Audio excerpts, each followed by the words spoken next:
Hey, Assalamu alaikum, guys. Welcome back. I'm here to talk to you today about how one can get involved in teaching English as a foreign language outside of the United States, North America, or the UK. Before I begin, I think that one thing to consider before you take the plunge and devote time, effort, and funds into what you want to do, you should make sure that it's the right decision. Now, one of the best ways to make sure that it's the right decision for you is to get out there and start volunteering. Volunteer, volunteer, volunteer.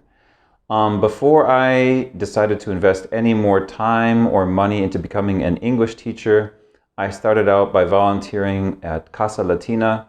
It's a nonprofit organization in Seattle, Washington. I also volunteered for, I believe it's called One America. It used to be called Hate Free Zone. And we helped out newcomers to the United States with different programs, with different English programs. So that said, I also actually volunteered at a local mosque, teaching English to refugees. So once you get out there, you start to volunteer and you get a little bit of experience, just a taste, and you don't really know what you're doing, but you do get the feel of how it is to be in front of a class.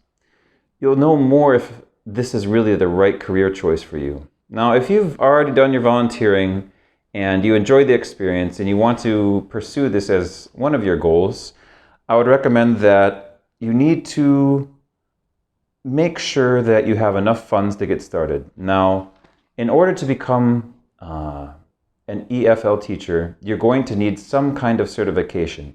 You don't necessarily need a Bachelor of Arts or master's degree even, but most of the time you will need a Bachelor of Arts. If you have a Bachelor of Arts or even only a high school diploma, the next step would to be working towards getting qualified as an English foreign language teacher. How does that work? It means that you can either enroll in a TEFL program, teaching English as a foreign language, but the most widely accepted kind of certificate abroad right now is called Celta. Now, your Celta is pretty much going to give you access to most teaching jobs around the world. The BA, not having a BA will hold you back from many, but there are still opportunities, probably like in Cambodia, and even different parts of Europe maybe will accept you without a Bachelor of Arts. But your options are definitely more limited, so don't shortchange yourself. When it comes to getting a CELTA, you have to realize that it's going to take time and money. Now, what kind of money does it mean for a CELTA? It actually varies, even though the certificate is the same no matter where you get it. So in some countries and some other cities in the United States, it's actually at the low range of $1,500. And it can get up to like $3,500, $4,000 just for this certificate. That shows you, I mean, it does cost a lot of money, and it is an internationally recognized certificate to teach English. You can acquire it in other countries, and other countries may be more affordable to you. For example, one of my friends got his, I believe it was in Macedonia. You can also get your CELTA in Turkey. You can get your CELTA in China or other countries in Asia. So you don't have to limit yourself to the United States, and you may, if you're willing to travel, you may consider during your travels giving up maybe 1 month to getting that CELTA certificate. Working full-time on the CELTA will take you 1 month or maybe even 5 weeks to complete. That's an intensive course. It's 120 hours of course time, and I believe that 6 of those hours are actually devoted to your practicum. You're actually where you actually go out and you start to teach English, and they'll be observing how you teach and giving you critiques on how you can get better. Also, a word of advice or caution is that just because you pay the money doesn't necessarily mean that you're going to get the certificate. It's a rigorous course. It's a very difficult course. It's not something I would recommend that you get involved in. If you have some kind of stress in your life, if you're going through some really deep problems that you're working out, don't enroll in that course. Figure out your life first and then come back to it. The same is true for TESL certificates or TEFL certificates. The only difference is that their quality varies and their prices vary. I actually have a certificate in TESL, and it was awarded to me through a program at the Seattle University. Um, it was part of my master's degree program, and so I have a Master of Education as well as a certificate in TESL. And that was also very rigorous. It was 1 full month, and it was really quite challenging. You will be working nonstop around the clock to learn how to become a teacher and how to put that theory into practice. So you're going to need 1 month, and you're going to need some money. So are you still on board? If you have a month of your time, to devote full time to studying to get your Celta or your TEFL certificate, and you've got the funds and you've got the motivation and this is your direction, then keep going, continue down this path. Now, once you're qualified, you need to start thinking about getting your CV or your resume in order. I've worked in various fields since I've worked abroad, not just teaching. I've actually I've been assistant country director, I've been academic director, I've been in charge of recruitment for a period of time.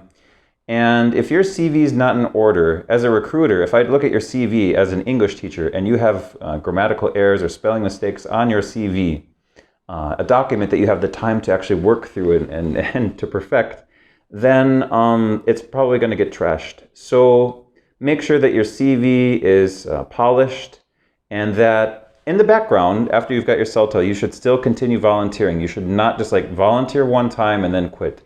Because even after you get your CELTA, you may not find employment in the United States. It's very competitive. There are people that have better credentials than you do and years of experience, whereas you're just getting started.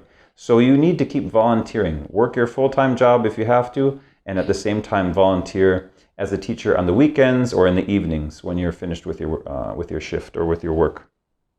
Another thing to do once you've completed your CV, make sure that it's up to date, it's polished, it looks great. You're now a qualified teacher through CELTA or through another different course. Now you need to start searching online. You should pick a country that you want to be in. Do not put yourself in a miserable place. As I mentioned in the previous video, it's good to be in a place where you feel you can grow and reach your goals and hit your targets. You don't want to be in a place that you're miserable. Now, in order to become a good teacher, I would definitely recommend teaching in a place like South Korea or in a place that's a little bit more challenging for teachers, just so you can have that experience as a teacher and you can see how a normal classroom environment should work. There will be other places that will have many opportunities. Many of them will pay very well, but you may not have that kind of experience yet to know how to become or to know how to do the right things inside the classroom, to develop yourself, and so on and so forth. So you really need to make sure that your teaching skills are up to scratch. I would say it takes about 1 year to 2 years to become an overall decent English teacher. After you have your CELTA, the amount of experience you need doesn't really take you too long if you work hard to become an all-around decent teacher in English. Now, the reason I mention this, why do I mention this? Because you can land a job, for example, in China. You'll hear all these different stories and you'll experience them yourselves when you're there and when you get selected to work abroad. You'll find that some recruiters will hire guys that just come to the classroom and play guitar and sing songs in English. Other people, they come to work wasted, or they come to work severely hungover from partying too much, and that's just par for the course in some countries. So you find really, really irresponsible people also involved in this field, unfortunately, and it kind of does muddy up our reputation. But if you're looking to become a qualified, reputable teacher, you should definitely get experience at an organization that's known for quality teaching. Don't go just anywhere that says yes to you. When it comes to applying abroad, most of the time, you'll find that the applications are done online. One of the go-to places still is Dave's ESL Cafe. It's like a website that hasn't been updated since 1997. And at least that's how it feels. I don't know, I haven't been there in a long time. But that's a go-to place to find work abroad. They have so many different job postings there. Another really excellent website is called TEFL.com. They have a lot of different opportunities there, and you can apply through those. And I personally applied through one of them to get myself a job over here. You have to be aware of scammers. Again, like I mentioned before, check glassdoor.com for your employer's information, and if there's anything that stands out, make sure that you cross-check it. You check the forums, you call up friends, or you basically go online and do a lot of research about where you want to go before you get on a plane to go there. Anything about visas can be sketchy in multiple countries, so don't fall into traps. And a lot of these people, when they do scam teachers, those teachers will go online and post a lot. So make sure that you go online and make sure that you read the complaints about your potential employer, if there are any. And if there's no background, that's also something to be kind of wary of. If there's no kind of review, then that's something that you are kind of taking a risk with. Maybe it's just a brand new person that's fresh out there and recruiting for his company. So that's something to be wary of. You've got your qualifications, you've been doing volunteering, your CV's ready to go, and you're applying. In the meantime, plan on your continuing your work as well as volunteering, because oftentimes the visa process will take longer than you expect. If you're planning on moving to a Gulf country, for example, it can take up to 3 months just to process your visa to come here as an employee. If an employer says that they can bring you as a visitor, where you can do work as a visitor, this is illegal in Saudi Arabia and in most countries in the Gulf, in the Arabian Gulf. So don't fall for that. That's just bogus. You need to come in with a proper work visa. And sometimes they're now offering business visas. I'm not as familiar with people that have business visas. One of my former colleagues mentioned to me that everybody that did have a business visa at his current site has been required to go home and then enter back into the country again under the proper work visa. That's up until today, which is December 2020. Keep that in mind when you're working abroad. Other than that, there's not really a whole lot else to focus on. The Celta will be difficult for you to complete. So the TESL or TEFL certificates, they're not easy to do. They take time and money. Factor that into your life. Applying abroad, apply to as many places as you can in any country that you want to be in. And that's about it, guys. So all the best. I hope that this video is a little bit more in depth than my prior one. And if you have any other questions, please feel free to send me another message. I don't really plan on making another video like this just for your requirements to get into any kind of country.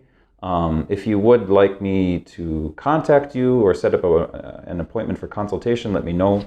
I can do that as well. So anyways, y'all, inshallah, you find what you're looking for, and that this is just the first step in achieving your goals. Assalamu alaikum wa rahmatullahi wa barakatuh.